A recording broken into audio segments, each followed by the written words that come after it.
مولانا فضل الرحمان کے پاس جانے کی دو وجوہات ہیں. پہلی وجہ مولانا کو 2/3 اکثریت کے لیے استعمال کیا جائے کسی طرح سے, اور دوسری وجہ کہ مولانا کو ڈیوائڈ اینڈ رول کے لیے استعمال کیا جائے. یہ جو انگریز کی پالیسی تھی نا, تقسیم کرو اور حکمرانی کرو, ڈیوائڈ اینڈ رول. آپ کو پتا ہے کہ پہلی دفعہ ملاقات ہوئی ہے مولانا فضل الرحمان کی اور سیاسی اپوزیشن سیاسی اتحاد کی 12 اگست کو. اس سے پہلے مولانا کے ساتھ رابطے تو ہو رہے تھے محمود خان اچکزئی کے, پی ٹی آئی کے, لیکن مولانا باضابطہ طور پہ کسی ایسی میٹنگ میں بیٹھے نہیں جو 12 اگست کو میٹنگ ہوئی. سینیٹر محمد علی دورانی نے بلائی جس میں اپوزیشن کی جماعتیں تھیں, اس میں سنی اتحاد کاؤنسل, سندھ کی قوم پرست جماعتیں, پی ٹی آئی اور مولانا کا خود چل کر اس میٹنگ میں آنا. یہ بہت بڑی بات تھی. مولانا کا وفد نہیں آیا تھا, مولانا خود اس میٹنگ میں آ کے بیٹھے تھے. تو وہ ایک بہت بڑا دھچکا سیٹ بیک تھا سٹیٹس کو کے لیے, نظام کے لیے, کہ اگر مولانا شامل ہو جاتے ہیں اپوزیشن کے اتحاد میں جس کا نام ہے تحریک تحفظ آئین پاکستان, تو پھر اس حکومت کو, اس نظام کو بچانا مشکل ہو جائے گا, بلکہ تقریباً ناممکن ہو جائے گا, کیونکہ یہ بہت بڑی سیاسی اور عوامی قوت بن جائے گی. تو اب اس وقت 2 ٹارگٹ تھے آصف زرداری کے پاس. آصف زرداری کو چونکہ جو لوگ تو کہتے ہیں مفاہمت کا بادشاہ, میں مفاہمت کا بادشاہ نہیں ہوگا, میں کہوں گا اقتدار کا بادشاہ, بے اصولی کا بادشاہ. یعنی کسی نے اگر آپ نے اقتدار حاصل کرنا ہے تو اس کے لیے جو سیاسی چالیں ہیں, وہ جو میں نے شطرنج کی بات پہلے کی نا, وہ جو شطرنج بچھانی ہے اور لوگوں کو ساتھ کیسے ملانا ہے, جوڑنا کیسے ہے, توڑنا کیسے ہے, خریدنا کیسے ہے, اکوموڈیٹ کیسے کرنا ہے, نوازنا کیسے ہے, یہ سارے کام آصف زرداری سے بہتر کوئی نہیں کر سکتا. لہٰذا آصف زرداری کو میدان میں اتارا ریاست نے. اور دیکھیں, ملک کا ہونا چاہیے تھا کہ مولانا فضل الرحمان چل کے آصف زرداری کے پاس جاتے تو سمجھ میں آتی بات. ملک کے صدر کا کسی سیاسی جماعت کے سربراہ کے گھر جانا, جو سیاسی جماعت اس وقت برسر اقتدار بھی نہیں ہے, سب سے بڑی پارٹی بھی نہیں ہے, یہ ظاہر کر رہا ہے کہ اس وقت ریاست کے پیروں تلے زمین نکل رہی ہے, اور وہ اس وقت سٹیٹس کو بچانے کے لیے مولانا کو ساتھ ملانا چاہتی ہے. جو 2/3 اکثریت ہے, اسی کے ساتھ ایک اور خبر بھی میں آپ کے ساتھ شیئر کر دوں, اور اس پہ بات کر رہے ہیں کہ جو اسلام آباد میں بلدیاتی الیکشن سے متعلق, بلدیاتی نظام سے متعلق جو حکومت ترمیم لا رہی ہے بلدیاتی ایکٹ پہ, یہ اسلام آباد ہائی کورٹ کی وجہ سے الیکشن ہونے جا رہے ہیں بلدیاتی اسلام آباد میں. ورنہ پیپلز پارٹی اور مسلم لیگ نون, ان دونوں جماعتوں کی یہ تاریخ رہی ہے کہ یہ کبھی بھی اقتدار کو نیچے منتقل نہیں ہونے دینا چاہتی.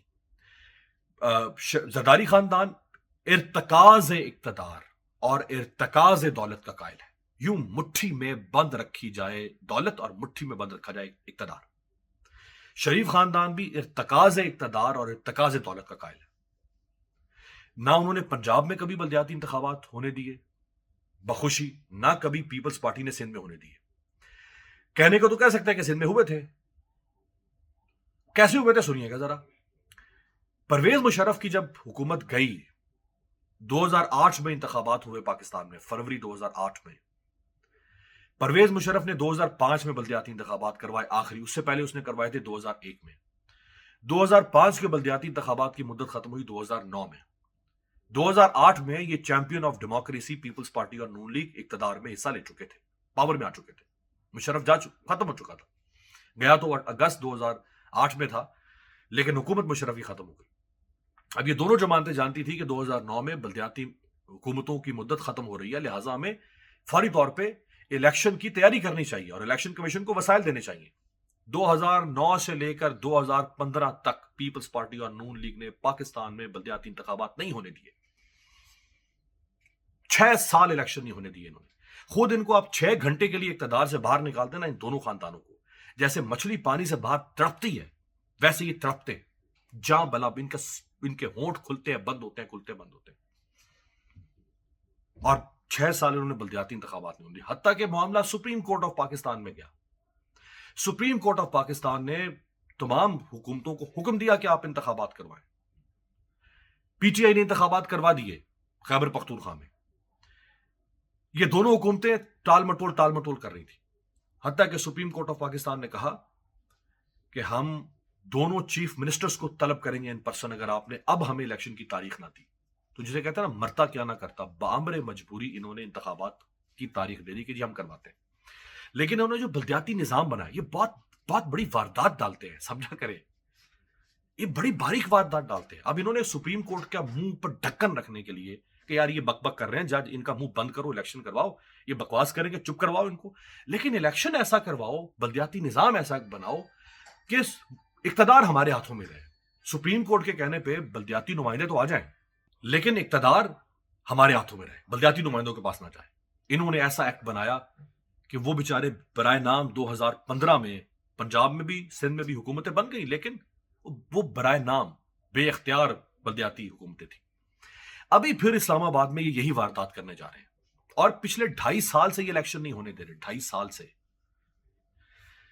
تو اب انہوں نے کہا کہ جی ہم الیکشن ایکٹ میں تبدیلی کرتے ہیں تاکہ، کیونکہ ان کو خوف ہے اس وقت، ان پر لرزہ طاری ہے، ان پر لرزہ طاری ہے عمران خان کی مقبولیت کا، ان پر لرزہ طاری ہے عمران خان کی شہرت کا، عمران خان کی عوام میں سرایت کر جانے کا. اور یہ ہر حال میں عمران خان کی الیکٹرل وکٹری کو روکنا چاہتے ہیں. یہ ہر حال میں عمران خان کی الیکٹرل پاور کو ڈیمانسٹریٹ ہونے سے روکنا چاہتے ہیں. اور یہ جانتے ہیں کہ اسلام آباد کے تو 3 حلقے، تینوں پی ٹی آئی جیتی ہوئی ہے نا. یہ تینوں حلقے ہی تو ہیں قومی اسمبلی کے جن کے اوپر انہوں نے ہیرا پھیری، سازشیں، چالیں، 2 نمبریاں کر کر کے انہوں نے ٹرائبونل کو کام نہیں کرنے دیا اور اسلام آباد ہائی کورٹ اس میں استعمال ہوئی. آج 6 مہینے سے زیادہ ہو چکے ہیں الیکشن کو، ٹرائبونل کام نہیں کر پا رہا. حالانکہ قانون کہتا ہے کہ ٹرائبونل کو 6 مہینے میں کام مکمل کرنا ہے، 6 مہینے سے کام شروع نہیں ہو پایا. یہ جانتے ہیں کہ اگر یہاں بلدیاتی انتخابات ہوئے تو اسلام آباد کی حکومت، مرکز، کیپٹل، دارالحکومت پاکستان کا، وہ عمران خان کے ہاتھوں میں چلا جائے گا. ہم کیا کریں گے؟ آج تو ڈی سی ہمارا بیٹھا ہوا ہے، ہم اس کے ذریعے سے کے جلسے رکھوا دیتے ہیں. آج چیف کمشنر ہمارا بیٹھا ہوا ہے، ہم جلسے رکھوا دیتے ہیں. آج سی ڈی اے ہمارے ہاتھوں میں ہے، ہم یہاں پہ سب کچھ اقتدار میں دندناتے پھرتے ہیں بدمست ہو کے. ہم جس کو چاہیں اقتدار راستہ روکتے ہیں، جس کو چاہیں آگے بڑھنے دیں، جس کو چاہے پیچھے کھینچ لیں. تو جب اسلام آباد کی حکومت اگر پی ٹی آئی کے ہاتھوں میں چلی گئی تو ہم تو عضو لنگ ہو جائیں گے. تو انہوں نے اب اس میں تبدیلی کرنے جا رہے ہیں. اجلاس تو بلایا رہا تھا قومی اسمبلی کا، آ رہی تھی اطلاع کہ یہ 2/3 اکثریت حاصل کرنا چاہتے ہیں اور یہ جسٹس منصور علی شاہ کا راستہ روکے. قاضی فائز عیسیٰ جو اس وقت لائک مائنڈڈ جج ہیں ریاست کے، لائک مائنڈڈ جج، ان کو کسی طرح مزید 3 سال کھینچا جائے. کیونکہ قاضی فائز عیسیٰ کی عدالت جب تک رہے گی، جب تک قاضی فائز عیسیٰ رہے گا، عمران خان کو انصاف نہیں ملے گا. یہ نظر آ رہا ہے. یہ کس طرح نظر آ رہا ہے؟ یہ سابقہ فیصلوں کی وجہ سے نظر آ رہا ہے. اور یہ میں نہیں کہہ رہا، یہ عمران خان کے الفاظ ہیں کہ کسی نہ کسی طرح سے جب تک قاضی فائز عیسیٰ رہیں گے تب تک ہمیں انصاف نہیں مل سکتا. اور ساتھ ہی عمران خان کہہ چکے ہیں کہ نواز شریف اپنا سامان پیک کر چکے ہیں، لندن بھاگنا چاہتے ہیں. جیسے وہ 2019 نومبر میں بھاگے تھے، 19 نومبر 2019 کو بھاگے تھے. واپس کب آئے؟ جب جنرل باجوہ کی مدد سے رجیم چینج ہوا اور ان کے لیے راستے صاف کیے گئے، عمران خان کو اندر ڈالا گیا.